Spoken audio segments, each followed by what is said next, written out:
Oi, você deve se lembrar que na teleaula passada nós vimos o cálcio regulável e as diversas formas pelas quais ele pode ser representado em desenho técnico. Mas será que você lembra que nós deixamos para a teleaula de hoje a leitura e a interpretação dos desenhos de cada um de seus componentes? Nessa teleaula, você vai acompanhar a leitura e a interpretação de desenhos de peças a serem fabricadas. Para isso, vamos estudar os componentes do cálcio regulável. Então vamos lá que a teleaula de hoje está começando.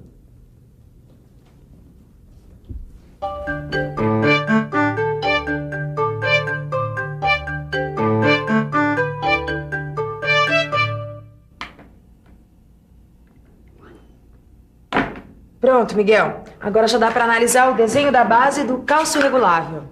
Ótimo. E com isso vai dar para a gente analisar bem os detalhes desse componente. Antes de mais nada, repare que a base está representada em duas vistas. A vista frontal e a vista lateral esquerda, que está representada em corte. Isso está indicado por essas áreas achuradas aqui. Se você prestar bastante atenção nessas duas vistas, vai conseguir interpretar todos os elementos desse componente.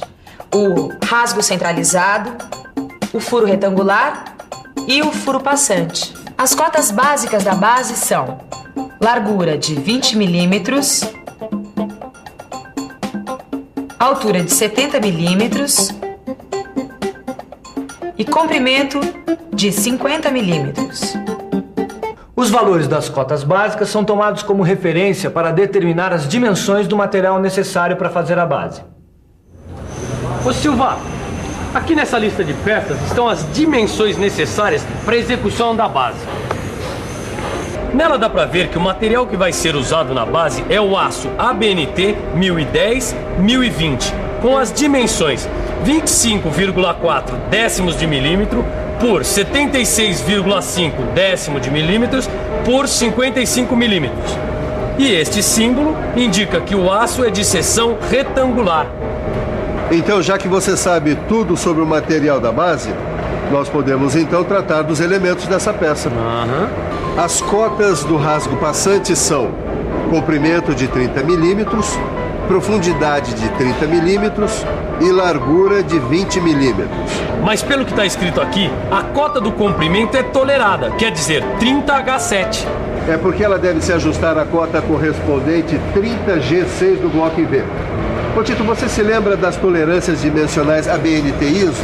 Lembro. Pois então, a tolerância ABNT H7 se refere ao sistema furo único que corresponde à mecânica de qualidade precisa. E para conseguir de fato uma mecânica de qualidade precisa, o melhor mesmo é seguir todas as indicações do desenho técnico. Aqui, por exemplo, o desenho informa que as superfícies laterais do rasgo devem ser sempre paralelos entre si. Como é que você sabe disso, Caio? É por causa da simbologia de tolerância geométrica que aparece nas duas vistas. Realmente, na vista frontal, você tem essa indicação que se refere às tolerâncias de paralelismo. Isso significa que as superfícies laterais internas do rasgo devem ser paralelas entre si, com desvio aceitável de até 1/10 de milímetro. E as superfícies externas da base por onde vai correr o bloco em V também devem ser paralelas entre si, por uma extensão de 30 milímetros. Por isso, essa indicação de tolerância de paralelismo na vista lateral esquerda.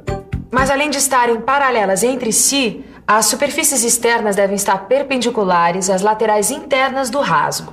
E isso está dito no desenho. Olha aqui. Está bem aqui a indicação de tolerância na vista lateral esquerda. E aqui, olha, esse símbolo indica que as faces laterais internas do rasgo foram tomadas como referência para a determinação da tolerância de perpendicularismo. E agora vamos ver as cotas de dimensionamento do furo retangular. Comprimento de 30 milímetros, altura 10 milímetros e a largura de 20 milímetros. E veja que a altura do furo, olha, recebeu tolerância ABNT ISO H7. Bom, agora só falta analisar o último elemento da base, que é o furo redondo. E você sabe reconhecer a forma redonda do furo? Você tá tirando uma na minha cara, Silva? É claro que eu sei que ela é reconhecida por este símbolo aqui, ó, de diâmetro. Neste caso, é de 10 milímetros e apresenta a tolerância H7. Agora, como a localização do furo redondo fica definida por esta linha de simetria, não há necessidade de cotas de localização desse furo. E o acabamento geral da peça é obtido através da fresagem. A classe de rugosidade válida para todas as superfícies é N8. Para completar de vez a interpretação do desenho de componentes da base, só falta ver que o afastamento geral das cotas não toleradas é de mais ou menos 1/10 de milímetro e que o desenho foi realizado em escala natural, ou seja, 1:1 no primeiro diedro. Bom, Silva, já estamos prontos para os próximos componentes. Ótimo. Agora já podemos interpretar o desenho do componente bloco V, que é a peça 2. Ele está representado em 3 vistas. Vamos começar pela interpretação da vista lateral esquerda, que é representada em corte. A indicação do plano de corte não foi representada em nenhuma das outras 2 vistas, porque a sua localização já é clara. Essa peça tem 4 elementos. Um rasgo em V, passante, um rasgo em T, passante, e 2 rasgos retangulares paralelos. E as dimensões básicas dessa peça são comprimento de 42 milímetros, altura de 30 milímetros e largura de 30 milímetros. Bom, agora que o pessoal já viu as dimensões básicas do bloco em V, bem que a gente podia procurar saber de que material a peça deve ser feita. Tem razão. Para isso, vamos dar uma olhada aqui na legenda.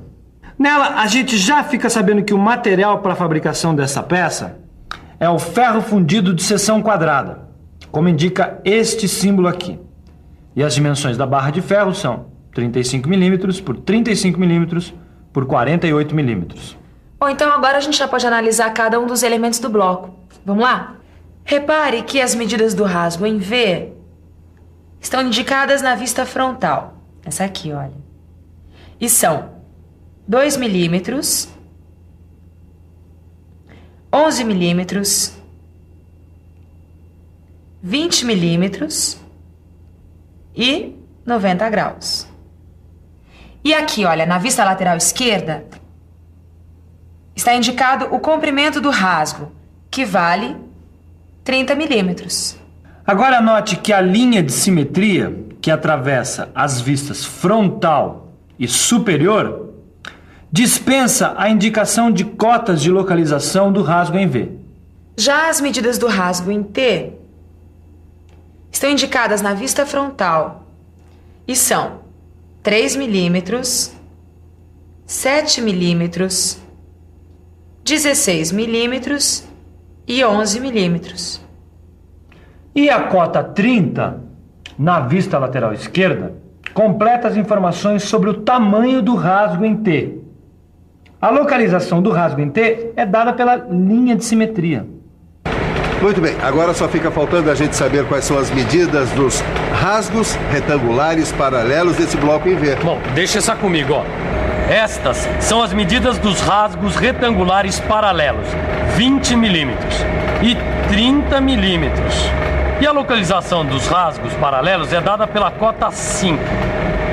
E olha uma coisa aqui, Tito. Apesar das profundidades dos rasgos não aparecerem diretamente cotadas, suas cotas podem ser encontradas a partir da cota 30G6, aqui na vista superior. Já sei, essa cota aparece com tolerância ABNT ISO G6, porque se refere ao elemento que se ajusta diretamente com a cota 30H7 do rasgo da base. É isso mesmo, Tito. A tolerância de furo H combinada com a tolerância G de eixo produz um ajuste deslizante justo. A largura dos rasgos paralelos, que é 20H7, também é tolerada.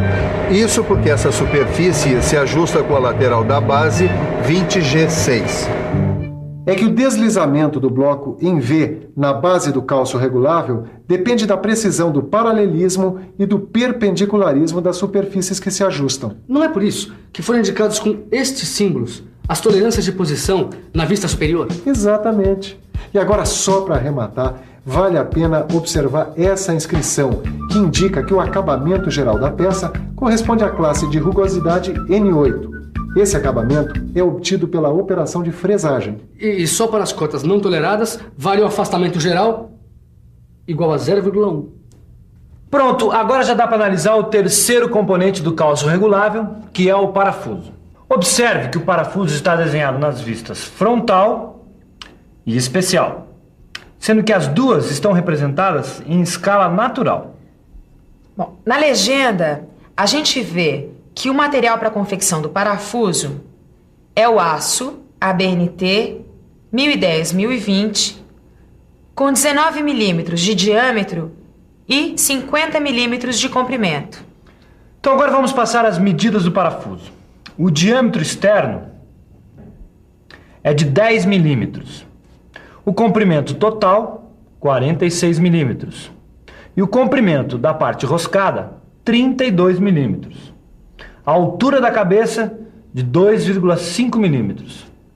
E a distância das faces paralelas da cabeça é de 15 milímetros e o diâmetro da cabeça é de 18 milímetros. Como você já deve ter visto, a cabeça do parafuso não tem a forma de círculo completo. Ela apresenta duas faces paralelas planas. Inclusive, o símbolo indicativo de superfície plana derivada de superfície cilíndrica, representado na vista frontal, reforça esta interpretação. Agora, observe aqui a especificação da rosca.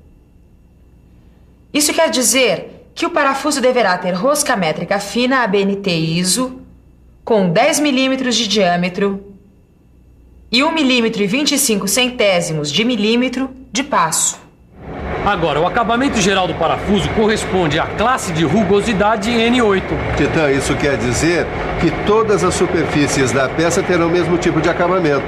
Só a parte não roscada do corpo do parafuso, que se ajusta ao furo redondo da base, recebeu a tolerância dimensional F7.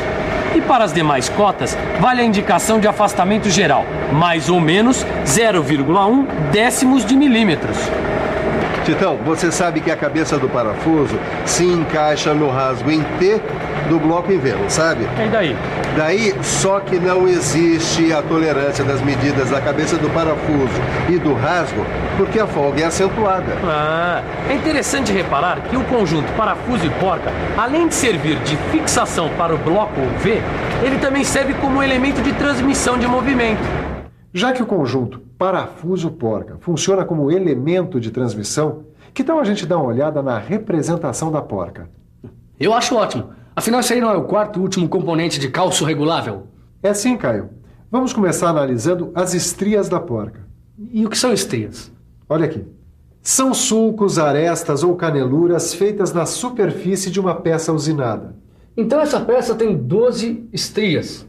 Mas e as medidas da peça? Bom, as medidas da porca são diâmetro externo de 28 milímetros, altura da porca de 10 milímetros.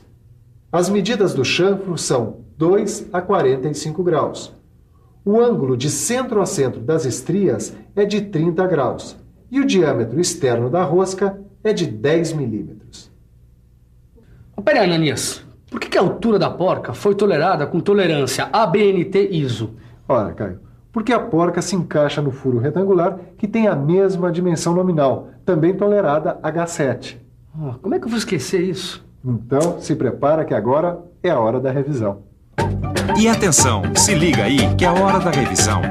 Na teleaula de hoje, você acompanhou a representação dos componentes do cálcio regulável e ainda praticou a leitura dos desenhos técnicos da base, do bloco em V, do parafuso e da porca. Bom, agora que você já estudou a representação dos componentes do cálcio regulável, você já pode praticar sozinho. E o seu livro de estudos traz mais exercícios para você ficar sempre afiado. Bom, mas olha, é melhor você praticar logo, porque na próxima teleaula tem mais, hein? Até lá! Tchau!